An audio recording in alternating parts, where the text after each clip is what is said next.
फवाद आलम पे बात करेंगे, but before that Salman Ali Agha के पोटेंशियल से किसी को कोई शक नहीं है, because he is a talented player, allrounder हैं, पार्ट टाइम स्पिनर भी हैं, लेकिन हम क्या उनको सही जगह पर खिला रहे हैं? क्योंकि हम मोहम्मद रिजवान के बाद उनको भेज रहे होंगे। हाँ, इससे हमारा लोअर मिडिल ऑर्डर थोड़ा सा स्ट्रेंथन होता है, बट सही जगह है वो सलमान अली आगा के लिए? इस वक्त पॉइंट जो है वो ये नहीं है कि सलमान अली आगा को इम्पोर्टेंस देनी है या उनके नंबर को अहमियत देनी है। अहमियत जो है वो इस वक्त टीम के कॉम्पोजिशन की और रिक्वायरमेंट की है। आई थिंक इसको अंडरस्टैंड करने की बहुत ज़रूरत है। पहले मैं आपसे ये अर्ज कर दूं कि जो आगा सलमान है ये इस सीज़न में अपने फर्स्ट क्लास के 1400 रन जो है 54 की एवरेज से 4 सेंचुरीज और 8 50 के साथ बना चुके हैं। और मोस्ट इम्पॉर्टेंट बात ये कि उन्होंने इस सीज़न में 21 विकेटें भी ली हैं, तो इफेक्टिव बॉलर भी वो हैं।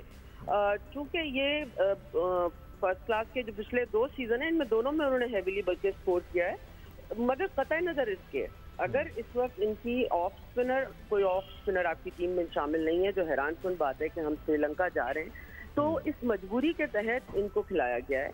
यकीनी तौर पे जो फवाद आलम पे बात हो रही है वो उसके अलावा आपके पास कोई चारा नहीं था, क्योंकि देखिए टीम की अहमियत को इस वक्त समझने की जरूरत है। आप किसको ड्रॉप करेंगे ऊपर से? क्या आप अपने ओपनर्स को ड्रॉप करेंगे, बाबर को ड्रॉप करेंगे? अजहर अली और फवाद, इन दोनों में से एक ही ड्रॉप होता था। तो ऑब्वियसली अजहर अली को परफॉर्मेंस की बेस पे, सीनियरिटी की बेस पे और बेहतर परफॉर्मेंस रही उनकी ऑस्ट्रेलिया के against as compare to Fawad, तो उस पर चांस दिया गया है। मेरा ख्याल है इस चीज़ को समझने की जरूरत है कि ना यहाँ पे तासुब की बात करनी चाहिए, ना लाइकिंग डिसलाइकिंग की बात करनी चाहिए।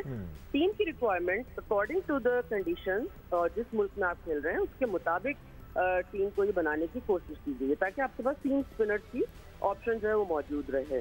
तो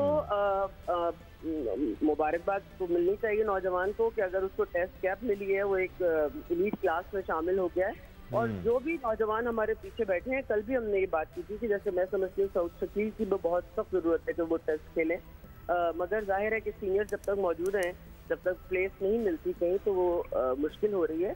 मगर दानिश दाद देनी चाहिए इस पाकिस्तान की बॉलिंग अटैक को, जिन्होंने पहले सेशन में कम 4 विकेट तो ले गए हैं वो। तो पाकिस्तान बहुत डोमिनेट करता हुआ नजर आता है। अगर यहाँ पे कोई बड़ी पार्टनरशिप जो है वो नहीं लगती चंदीमल और धनंजय के दरमियान ना, बिल्कुल लग भी सकती है आलिया, बिकॉज चंदीमल काफी डेंजरस रहे हैं पिछले कुछ अरसे में। आलिया जो कह रही थी, डबल सेंचुरी स्कोर की है बिल्कुल बिल्कुल बिल्कुल, scoring lots and lots of run. Sikandar, जैसे आलिया कह रही थी कि हमें तासुब की तरफ नहीं सोचना चाहिए, हमें इस वक्त ये नहीं सोचना चाहिए कि क्यों इस प्लेयर को शामिल किया गया। जो टीम का कॉम्बिनेशन का उसके हिसाब से ये सही फैसला लग रहा है, क्योंकि सलमान अली आगा बॉलिंग भी कर सकते हैं। बट अजहर अली की जो बात हो रही थी Sikandar, has Azhar Ali been very good for Pakistan? हाँ, ऑस्ट्रेलिया के खिलाफ सीरीज़ में उन्होंने 1-2 अच्छी इनिंग्स खेली थी, लेकिन उससे पहले वो फेल होते आ रहे थे, काफ़ी अरसा वो फेल होते रहे। बात यही हो रही थी कि अलग अलग थोड़ा सा तराजू नज़र आता है हमें, स्टैंडर्ड्स डिफरेंट।